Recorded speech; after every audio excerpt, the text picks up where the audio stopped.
Praise Lord everyone. I greet you all in the name of Lord Jesus Christ. இன்றைக்கு today's டைமால நம்ம என்ன story பார்க்க போறோம் அப்படின்னா, sin is like a hyperglycemia. Medical டேர்ம்ல ஹைப்பர்கிளைசீமியாக்கு என்ன சொல்லுவோம் அப்படின்னா ஹை பிளட் சுகர் லெவல், அதுதான் சொல்லுவாங்க. அதுக்கும் சின்னப்பா என்ன சம்பந்தம் அப்படின்னா, நம்ம ஃபர்ஸ்ட் ஸ்டோரிக்குள்ள போகலாம். ஸோ ஒரு நாள் நான் போஸ்ட் ஆப்ரேட்டிவ் வார்டில் ஒரு தாத்தாவை பார்த்தேன். அவங்க காது நல்லா பெருசா வீங்கி போய் ஃபுல்லாக அழுகி கிடந்தது. லைக் டாக்டர் சொல்லிட்டாங்க அவ்வளோதான், கால் கட் பண்ணி எடுக்கணும்னு. ஏன் அப்படின்னா அந்த சக்கரை வியாதி அவங்களுக்கு ஹை இதில் போனதுனால அவங்க காலை ஃபுல்லாக அரிச்சிருச்சு, காயம் ஆறவே இல்லை. ஸோ அதனால கட் பண்ணி எடுக்கணும்ட்டாங்க. ஸோ இப்போ நம்ம ஃபர்ஸ்ட் வேர்ஸ் பார்க்கலாம். Proverbs chapter 20 verse 17.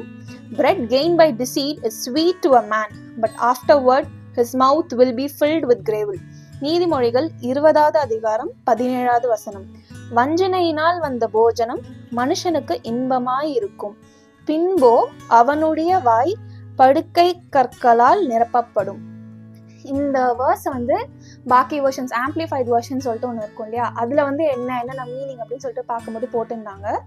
சின்ன்றது இப்படிதான் இருக்கும். ஸ்டார்டிங்ல ரொம்ப ஸ்வீட்டா இருக்கும், பண்றதுக்கு ஓகே நம்மளுக்கு ஆசைப்படுறது நம்ம பண்ணிட்டோம், டெம்டேஷன்ல தப்பு பண்ணிட்டோம். சில பேர் துணிகரமா பண்ணுவாங்க. ஸ்டார்டிங்ல எல்லாம் சூப்பரா ஸ்மூதா போகும், போக போக it will rot in your body, it will kill your body. So அதே மாதிரி தான் எப்படி இந்த சுகர் அந்த தாத்தாவோட காலை கொஞ்சம் கொஞ்சமாக அரிச்சு கடைசியில் கட் பண்ணுற மாதிரி வந்ததோ, அதே மாதிரி தான் நம்ம கொஞ்சம் கொஞ்சமாக பாவம் பண்ண நம்ம அது ஸ்டார்டிங்லேயே அதை கட் ஆஃப் பண்ணல அப்படின்னா இட் வில் கில் அஸ்.